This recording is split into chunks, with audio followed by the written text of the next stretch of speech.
Hello friends, नमस्ते। मैं नरेश आहूजा एक बार फिर आपके साथ कर रही हूँ बात। फ्रेंड्स, माइंड हिप्नोटिज्म पर मन तो सबसे पहले ही आता है। और मन, सचमुच मन और तन से के द्वारा ही सारी मैनिफेस्टेशंस चल रही हैं।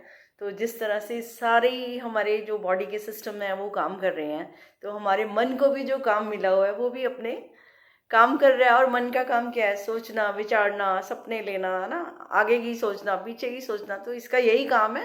तो ये अपना काम कर रहे हैं, इसमें हमें कोई ऑब्जेक्शन नहीं होना चाहिए।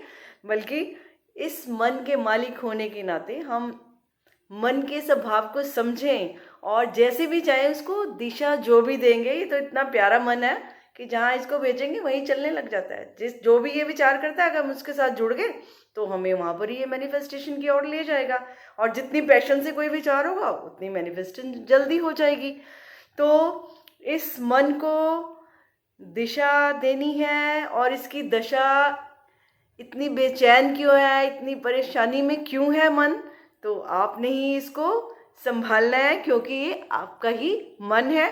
और शायद इस बेचैन मन को संभालने के लिए, जो कि हजारों विचार रोज करता है और उन्हीं विचारों में उलझा रहता है, परेशान हो जाता है, थक जाता है। जैसे देखा ना कि हम कोई भी रेस करते हैं तो दौड़ते दौड़ते हम थक जाते हैं। तो हमारा मन भी जब इतने विचार करता है, कि इतने विचार करता है, दिन रात विचार करता है, तो वो भी थक जाता है। और फिर जब थक जाते हैं तो उसका क्या इलाज होता है हमारे पास? जब हम रेस भी कोई खेलते हैं, कोई गेम खेलते हैं, थक जाते हैं, तो क्या करते हैं कि हैव ए ब्रेक, विश्राम चाहिए, आराम चाहिए। तो दोबारा से एनर्जी जनरेट हो जाती है आराम करने के बाद।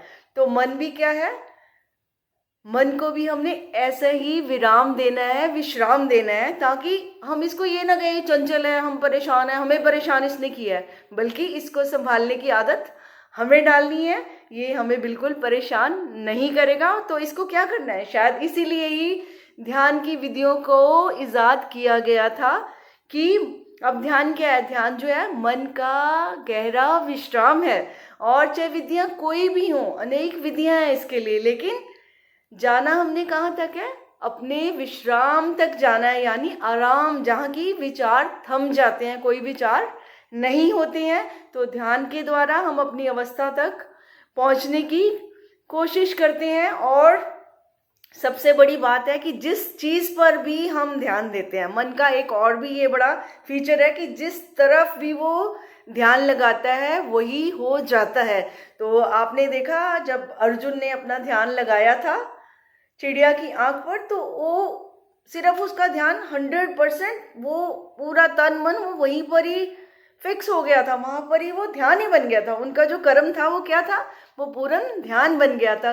तो इसी तरह से जिस भी कार्य पर हम अपना पूरा ध्यान लगा देंगे, पूरा ध्यान का मतलब नो अदर थॉट, इधर उधर के विचारों में भटकन नहीं होगी। जैसे कि मैंने बीइंग ए लेक्चरर भी स्टूडेंट्स को देखा कि जिसने जिस सब्जेक्ट को जितना ही ध्यान से सुना, जितना ध्यान से पढ़ा, उतना ही वो इस चीज को गहरे से समझ पाए और अपनी समझ को दूसरों तक भी पहुंचा पाए। तो ये है ध्यान की कीमिया, जो कि हमारी ग्रोथ करती है, हमें सक्सेसफुल बनाती है।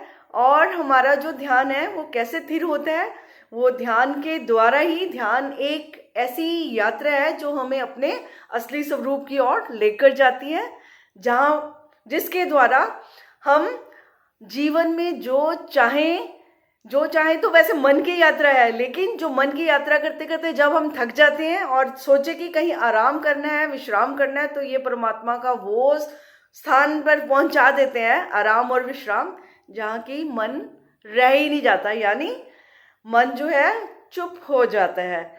तो ध्यान जो है अपनी अवस्था से जुड़ने का नाम है। और अगर ये मन नहीं होता तो आई थिंक ध्यान की कोई जरूरत भी ना पड़ती। अगर हम शांति रहते हैं ना, मन से जुड़ते ही ना, अपने आप को आइडेंटिफाई नहीं करते, मैनिफेस्टेशन में नहीं जाते, महत्वाकांक्षी नहीं होते, तो ये सब जो हमारा कह रहे हैं कि संसार जंजाल है, तो शायद ये जंजाल नहीं बनता। तो ये हमारा ही फैलावा है। इस मन को जितना हम आगे ले जाएंगे ये कभी नहीं रुकने वाला, ये तो चलता ही रहेगा, इसका काम ही चलना है। लेकिन अगर आप चल चल कर थक गए हैं, आपको रुकना है, आपको विश्राम करना है और दोबारा से एनर्जी लेकर आगे बढ़ना है, तो आप ध्यान में जाकर अपने पर ध्यान लगाकर अपने मन को विश्राम में रख सकते हैं और मन पर ध्यान दीजिए कि ये क्या कर रहा है, इसको कौन सी दिशा लेनी है, इसको कहाँ ले जाना है। जब आप इसके स्वामी बन जाएंगे तो जहाँ भी चाहेंगे आप इसको लेकर जा सकते हैं friends. Thank you very much.